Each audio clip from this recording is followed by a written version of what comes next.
میں نے بیانات کے دوران کئی مرتبہ صلی اللہ علیہ وسلم اس طرح کہا کہ صحیح ادائیگی نہیں ہو سکی، غیر شعوری طور پر، جان بوجھ کے نہیں۔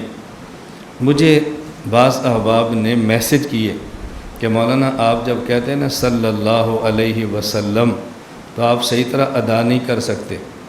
میں نے دیکھا کہ میری غلطی ہے، میں نے اپنی غلطی کا اعتراف کیا اور پھر میں نے کوشش کی میں بیانات کے دوران کہا کروں صلی اللہ علیہ وسلم۔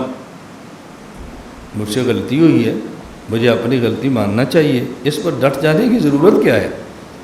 اس لیے میں آپ کی خدمت میں عرض کرتا ہوں کہ مجھ سے غلطی ہوئی، اللہ تعالیٰ اس غلطی کو معاف فرما دے۔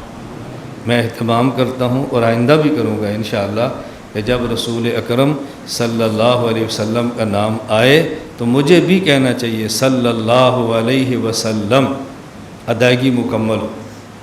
بسا اوقات عقیدہ بیان کرتے ہوئے کوئی لفظ ایسے نکل جاتا ہے کہ جو مناسب ہوتا ہے اور ہماری اس طرف توجہ نہیں جاتی، تو جو ہمارے مخالف ہیں وہ سمجھتے ہیں عقیدہ غلط ہے، جو موافق ہیں وہ سمجھتے ہیں عقیدہ ٹھیک ہے، لفظ نامناسب ہے۔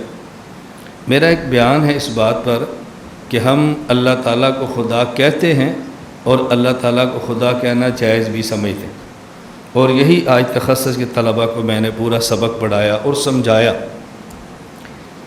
میں نے ایک دفعہ سبق پڑھاتے ہوئے ایک بات کی، وہ بات زبان سے ایسے نکلی کہ بعض لوگوں نے سمجھا کہ مولانا کا عقیدہ یہ ہے۔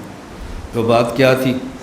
پہلے عقیدہ سن لیں۔ ہمارا عقیدہ ہے اللہ تعالیٰ ازلی ہیں، ابدی ہیں، اللہ تعالیٰ ہمیشہ سے ہیں، ہمیشہ رہیں گے۔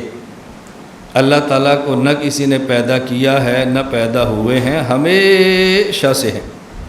اللہ تعالیٰ واجب الوجود ہیں، اللہ تعالیٰ کا وجود ذاتی ہے، یہ نہیں ہے کہ پہلے نہیں تھے اور پیدا ہو گئے، یہ نہیں ہے، ہمیشہ سے ہیں، ہمیشہ رہیں گے۔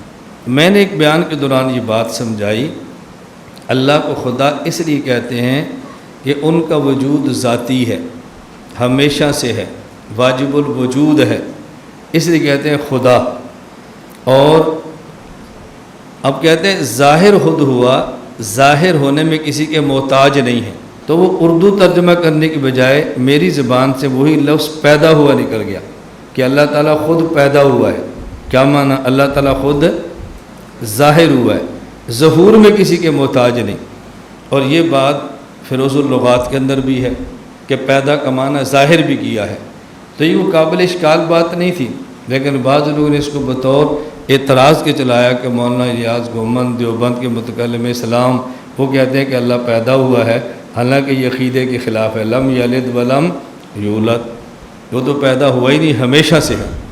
اللہ تعالیٰ میں بات سمجھنے کی توفیق عطا فرمائے۔ اگر کوئی بات غلطی سے نکل جائے ہم اس کا اعتراف کرتے ہیں، بھئی یہ غلطی بھی نہیں ہونی چاہیے تھی، جس طرح صلی اللہ علیہ وسلم، بسا اوقات غلطی سے میں صلی اللہ علیہ وسلم اس طرح جلدی میں کہہ دیتا، مجھے اب وہ ادائیگی بھی کرتے ہوئے شرم محسوس ہوتی ہے کہ اچھا نہیں ہے، ندامت ہے، تو میری غلطی تھی۔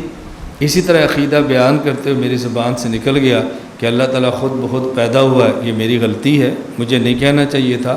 عقیدہ بھی صحیح بیان ہو اور عقیدے کے لیے تعبیر بھی صحیح ہونی چاہیے، اور اگر غلطی میڈیا پر ہو تو اعتراف میڈیا پر کرنا چاہیے، غلطی چھپ کر ہو تو اعتراف چھپ کر کرنا چاہیے۔ اس لیے العلانیہ بالعلانیہ، خفیہ گناہ ہو تو خفیہ توبہ، ظاہری گناہ ہو تو ظاہری توبہ۔ چونکہ مجھ سے میڈیا پر ہوئی ہے اس لیے میں نے میڈیا پر یہ بات اظہار کر رہا ہوں۔ میں کافی عرصہ تک یہ داڑھی میری سفید تھی، عمر کی وجہ سے تھی، میں نے اس پر کلر لگایا اور بلیک تھا، یہ میری غلطی تھی، میں اعتراف کرتا ہوں، میرا جرم ہے، اللہ اس کو معاف فرمائے۔ جب مجھے اپنے ہی دو چار احباب نے متنبہ کیا کہ مولانا غلطی ہے، کالا جائز نہیں ہے، میں نے بدل دیا، میں نے اس وقت سے لے کر کالا چھوڑ دیا اور اب ڈارک براؤن استعمال کرتا ہوں۔ میری غلطی تھی، مجھے دیکھ کر کوئی بندہ ذہن نہ بنائے کہ عمر کی وجہ سے اگر داڑھی سفید ہو جائے تو کالا کرنا جائز ہے۔ میں نے بھی کالا کیا تو غلط کیا، میں توبہ کرتا ہوں، اعلانیہ توبہ کرتا ہوں، اللہ تعالیٰ میرے اس گناہ کو معاف فرما دے۔ اور آپ کوئی بھی ایسی غلطی دیکھتے رہیں، آپ بتاتے رہیں، میڈیا پر ہوگی ہم میڈیا پر معذرت کریں گے تاکہ ہر کسی کو پتہ چلے بھئی یہ بات ہم نے غلط کی۔ ایک مرتبہ میں نے ایک مسئلہ بیان کیا اور اس میں نے کہا کہ خامند کے لیے بیوی کی وفات کے بعد بیوی کو غسل دینا جائز نہیں ہے اور بیوی کو دیکھنا کی بھی جائز نہیں۔ ایک طالب علم نے مجھے حکیم الامت حضرت تھانوی کی عبارت بھجوائی کہ خامد کے لیے بیوی کی وفات کے بعد بیوی کو دیکھنا جائز ہے، تو میں نے کہا میری غلطی ہے، ایسی ہے موسیٰ، میں نے کہا میری غلطی ہے، میں اعتراف کرتا ہوں کہ میں نے غلط مسئلہ بتایا تھا۔ خامد کے لیے بیوی کی وفات کے بعد بیوی کو غسل دینا جائز نہیں ہے، ہاں البتہ بیوی کو شوہر کے لیے دیکھنا جائز ہے۔ میں نے غلط مسئلہ بتایا تھا، میں اپنی غلطی کا اعتراف کر رہا ہوں، اور کوئی بھی ایسی غلطیاں بتاتے رہیں کہ ہم اعتراف کرتے رہیں گے۔ ہم یہ کام آخرت کے لیے کرتے ہیں، اللہ کے لیے کرتے ہیں، اپنی غلطیوں کا اعتراف کیوں نہ کریں؟ ہمیں کرنا چاہیے اعتراف۔ اللہ تعالیٰ مجھے اور آپ سب کو یہ بات سمجھنے کی توفیق عطا فرمائے، اس کا ہمیں خیال رکھنا چاہیے۔